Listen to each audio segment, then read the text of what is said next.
Women in Maritime Operations is an organization of women. With more than 800 members across 200 companies, we are excited to celebrate our 6th year of educating, engaging, and elevating women in the maritime industry. We are dedicated to connecting women from all corners of maritime operations and fostering a strong community of support and collaboration. Join us and discover our member benefits.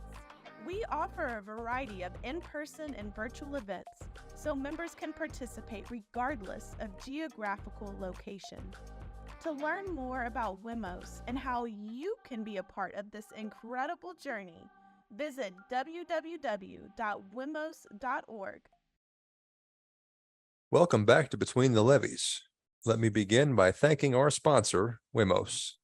Today, we have a former president of that organization. Ms. Holly Normand has had a long career with Ingram Barge. She's had logistics experience, operations experience, sales and liquids and dry cargo, and of course, a number of organizations that I probably don't even know about. But let's begin with this. Holly, thank you very much for joining me. Thanks for having me. Absolutely. Please, as these all begin, tell me, where were you born? Donaldsonville, Louisiana, born and raised. Tell me about life growing up over there. So mom, dad, my dad actually worked for Burnside Arnett, and he did the rail sales he was the manager of rail for the bauxite and alumina. So he had a little bit experience. I can remember whenever I was applying for the job at Ingram, he knew the rail side and knew a little bit about the blue water. And he's like, just be prepared. It's a whole nother world. And of course I didn't listen to him. And of course he was right. And then my mom, she stayed home with us, and then she went back to work whenever we went to school, and she worked as a librarian. So country living, lived out, no neighbors. My mom's still living in the same house I was raised in. Was a tomboy up until I realized you were supposed to have girlfriends and do sleepovers when I was about 13, but I was my daddy's sidekick. So very unique upbringing, I think, but very proud of it. What kind of mischief were you getting into? Well, my dad was a gunsmith on the side. So that was our everyday life was, something with dad, reloading ammunition, shooting whatever we could find possibly, a lot of time on the levee, shooting nutras and turtles and you name it, and a lot of deer hunting. So a lot of outdoor activity. We were not inside people at all. What about your school? Went to Ascension Catholic in Donaldsonville, graduated from there. And then I continued, I went to Nichols and Thibodeau, finished up there with a general studies degree because I had no idea what I wanted to do. Just knew I had to get out. So I had a couple minors, but got out, got my degree, and then stumbled upon Ingram. Within about a year of graduation, I started a little job as promotional products for VPP, which is the safety program in the plants. And I would host at conferences all over the country, be the person in the booth, that aggravating person that tries to get you to come talk. That was me, to come see our products and what we can do for you. So I, within 6 months, beat the guy that had been there for like 20 years. And I wanted more money, and they were small mom and pop shop, and they wouldn't give it to me. So I took a chance and I left, and then stumbled upon Ingram on my career website at Nichols. Didn't know anything about barges, kept passing it up for 2 weeks. And I actually got another job in HR, and I was like, let me go check this barge thing out. And met Patrick Morton. He interviewed me and went up to Nashville, met that crew, and got the job. And 17 and a half years later, still here. Well, walk me through, I guess, step by step and as much detail as you want from, logistics was your first gig, right? Yeah, started in the Gulf, always in the Gulf. Luckily, Ingram has never pushed that I need to move to Nashville just yet, maybe later in life. But for now, I'm happy down here with family. Started in logistics, when they hired me, I was the first person I think they had hired in almost 12 years. So I was 26 and a female coming in. So As Tim, the group I came into was very different than back then. So it was a lot of challenges, but I learned a lot. Had some really great, all my mentors, two of them are still at Ingram, another one's at another company, and another one's passed away. Just learned the Gulf logistics. I ran the Houston Canal for a few years, also the East Side. Then a little bit of line haul. That was my least favorite thing to do, was line haul. But my favorite thing I ended up finishing out was order book. I really enjoyed, which I think led me to sales. I enjoy talking to the customers. I enjoy that part of it and dealing with the vendors. So I did that for around 8 years. And then Ingram had some changes, and I got a phone call asking if I wanted to go to vessel operations. My first question was, what is that and what do they do? I had no idea. So made the jump. Patrick Morton came along with me. He actually became my boss in operations. He was my boss in customer service, logistics. And I went to Capital Fleet and managed 4 vessels there and the facility. We had a still there custom fuel facility, barge maintenance. While I was there, I put in a wash stock. I managed the 4 vessels, 12 captains, 45 deck crew. Had an amazing crew dispatcher who helped me, and amazing captains that helped me are still good friends today, because it was a very big jump. Not understanding, I can logistically move a barge. I knew how to get here to there, but to actually watch it in action, it was really valuable to me. Learned a lot. Then after 3 years, a sales position came up, and I applied for that on dry cargo.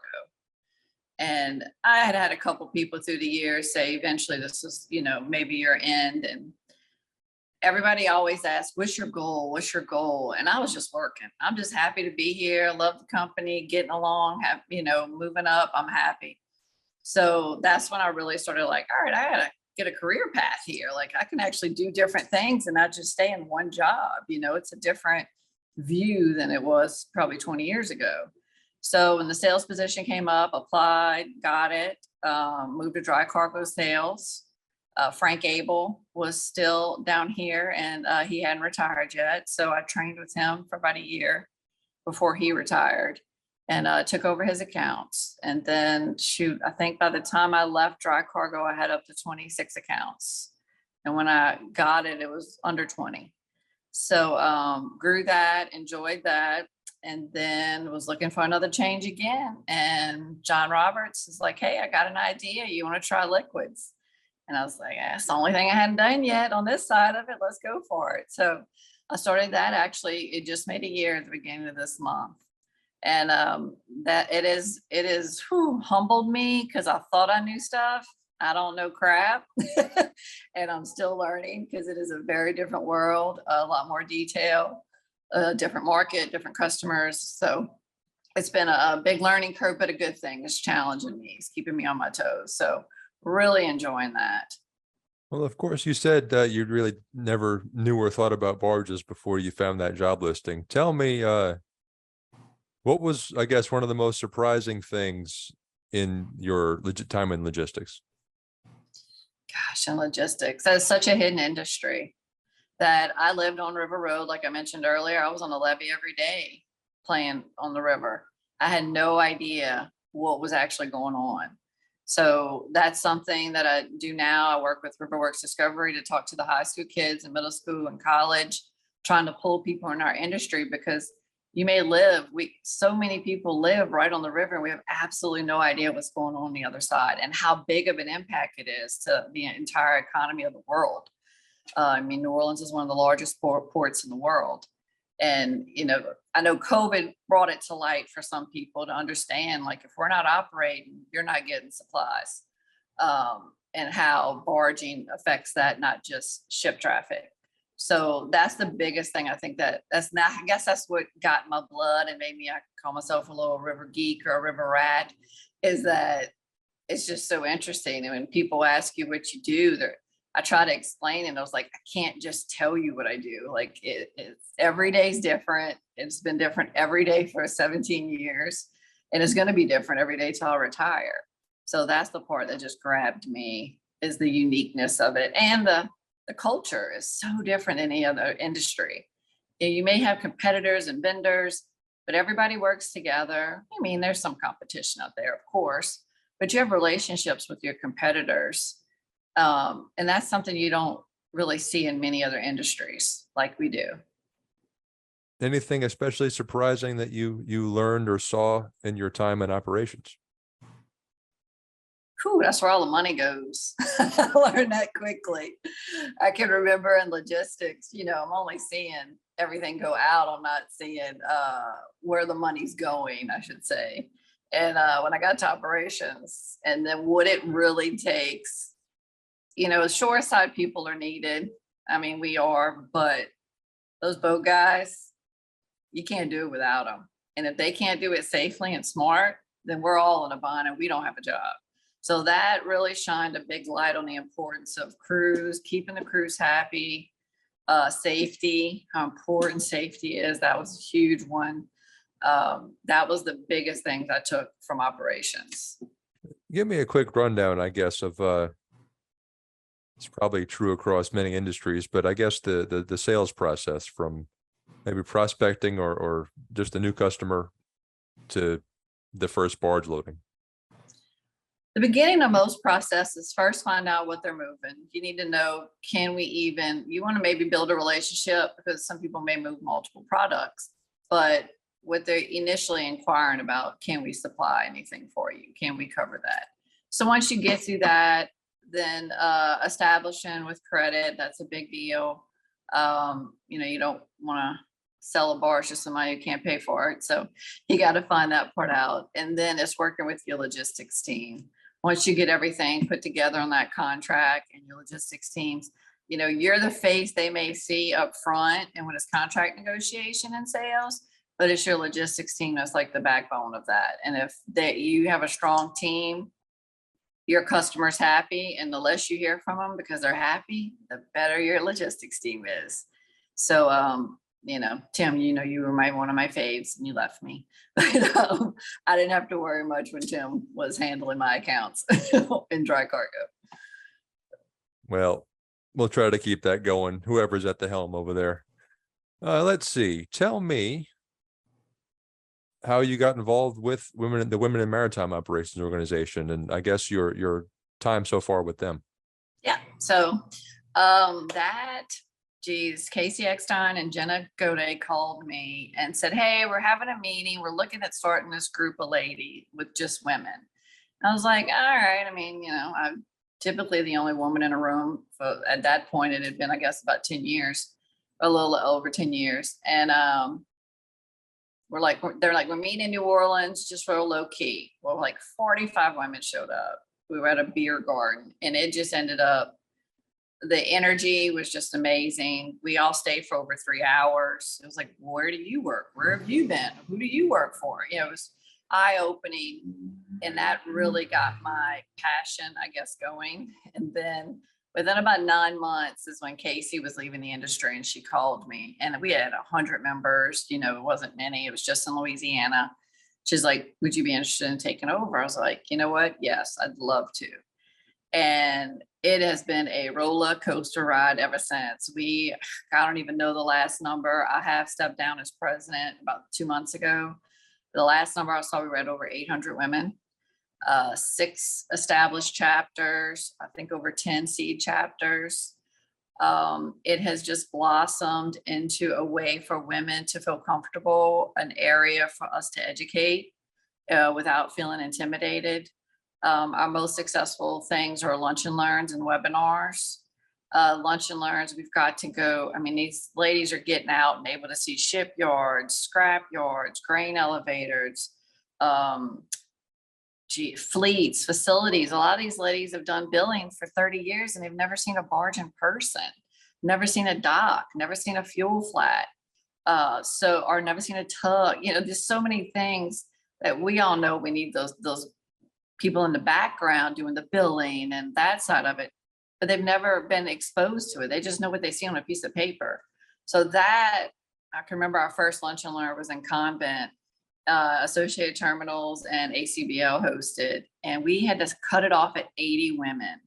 We filled that entire gym up at Associated, and it was just amazing. And then after that, it just never stopped. The next chapter was Western Kentucky, then Houston, and then we got Ohio Valley, Western Pacific.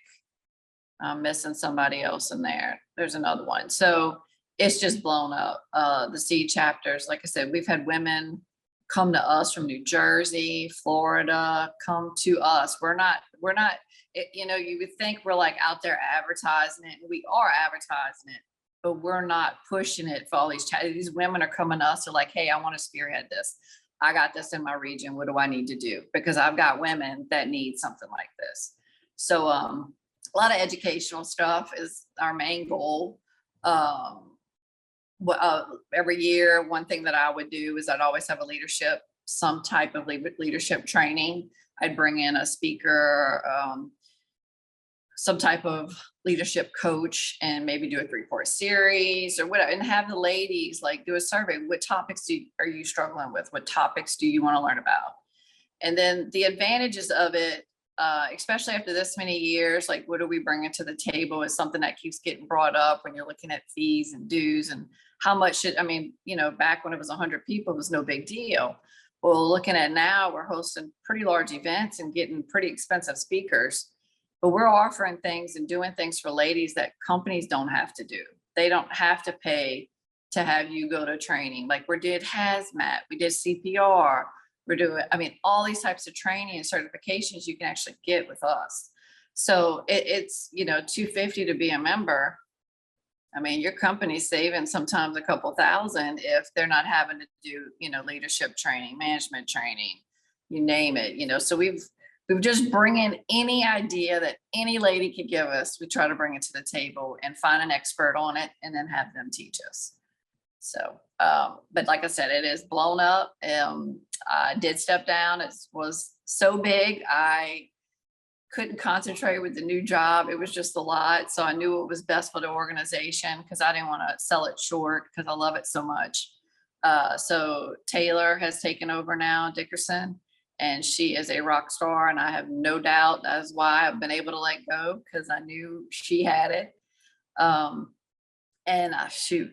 We're looking at maybe in the future doing a conference, any type of event. We've hired 2 people part-time now. So that's a big deal to actually have help, because these boards, these ladies, we all have jobs, and anything we do for WIMOs is on the side. So having somebody to help with invitations and design things. And we have a store now to buy merchandise and all these things. We've got ladies that are doing that in their free time just because they love it.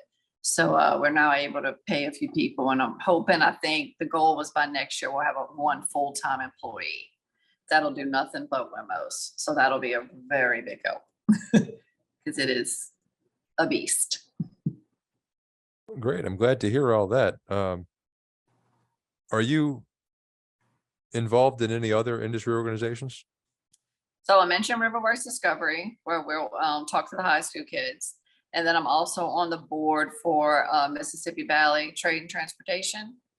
I've been on there 2 years, and we host a conference every year right before Mardi Gras and bring in, last year we had almost 300 attendees. So that's growing because it was on around 200 before. And actually looking at some new options there. We just had a board meeting to try to bring, I guess, more like the little bit of what are we giving back, like educational, kind of like mirroring WIMOs a little bit in some ways. So that's another organization that I work with. Switching gears a little bit, do you have any take on, with your operations experience and everything else you've done, do you have any take on how best the industry can improve recruiting and retention for the Marine side? For the Marine side, that's a tough one. We're just competing with other industries that can offer a safer environment. I hate to say that. What we do is dangerous. So, if a guy can make the same amount of money working at Lowe's and he's home every night, he's going to take that.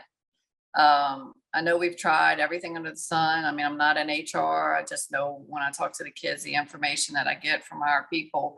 But I'm hoping that educating from a younger age is going to be a big factor too, especially I have 3 kids and I have 2 boys, and the knowledge they know of the river just because of being around me and hearing it, I can hear them telling kids and about it. And then when I've talked to middle school kids, I've had kids after like, oh, you're the mom that came and talked to us about that stuff's cool. So I think it's more of exposure at a younger age. I don't think it's going to be fixed anytime soon, honestly.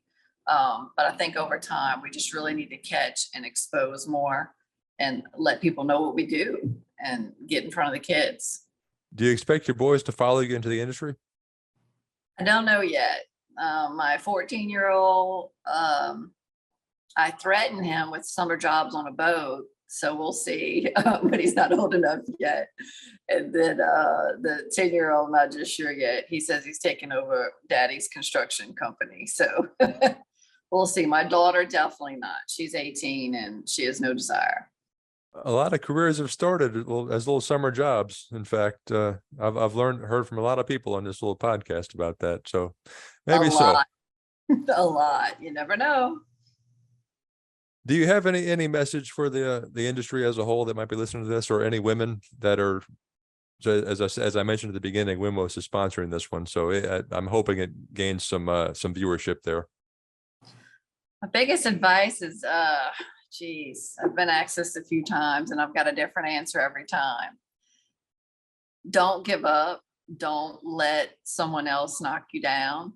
Just because someone said you can't do it doesn't mean you can't do it. My motivation in life has always been, and I get this from the first group of guys I worked at in logistics, and I guess I'm just hard-headed and stubborn like my dad, but I know they didn't think I'd make it and they didn't think I could do it. So I sat back and kind of like, hold my beer, watch this. And I was like, all right, you think I can't do it? Watch what I could do. So use that as fuel. Don't use it as knocking you down and then you leave our industry. And I think that's sometimes where we might lose amazing people. You could do it. This industry has so many different ways to do things. Just because you have a different idea doesn't mean it's a bad idea. Just maybe nobody's thought of it yet. Maybe it's the next great idea. So don't let people get you down. If you believe in yourself, go for it. And finally, you kind of touched on it just now, but I had one last question for you regarding those grumpy old men that served as mentors for you when you started. As I hope they're listening to this, do you have any message for them? Well, they already know because I already aggravate them that I moved up. No, I'm joking. God, thank you.